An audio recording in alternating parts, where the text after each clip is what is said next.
এবারে নিয়ে যাচ্ছি পুরো খবরে।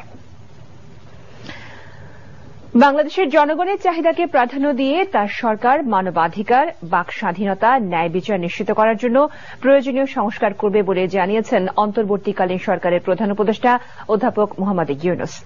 সেন্টার ফর গভর্নেন্স স্টাডিজ আয়োজিত বে অফ বেঙ্গল কনভেনশনের উদ্বোধনী অনুষ্ঠানে তিনি এসব জানান। বর্তমান সভ্যতা পরিবেশকে ধ্বংস করেছে এবং সম্পদকে কুক্ষিগত করার সভ্যতা উল্লেখ করে নতুন সভ্যতা গড়ে তোলার জন্য সকলের প্রতি আহ্বান জানান ড ইউনূস।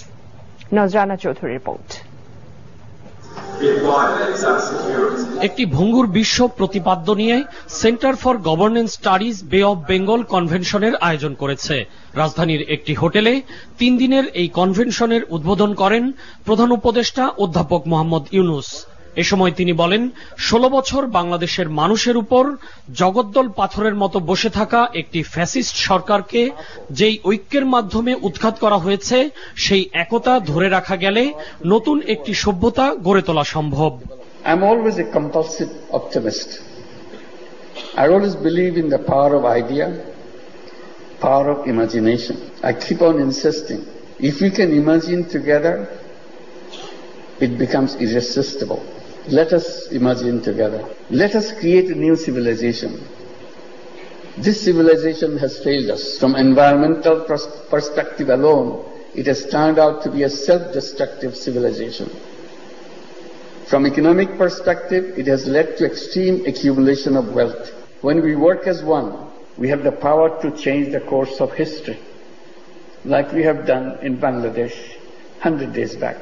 কনভেনশনের 77টি সেশনে গণমাধ্যমের স্বাধীনতা, জলবায়ু পরিবর্তন, বাণিজ্য, ভূরাজনীতি ও মানবাধিকারের মতো বিষয়ে দেশি বিদেশি বিশেষজ্ঞরা আলোচনা করবেন। প্রধান উপদেষ্টা তার বক্তব্যে বলেন, বাংলাদেশ বারবার প্রমাণ করেছে কিভাবে প্রতিকূল পরিস্থিতি মোকাবেলা করতে হয়।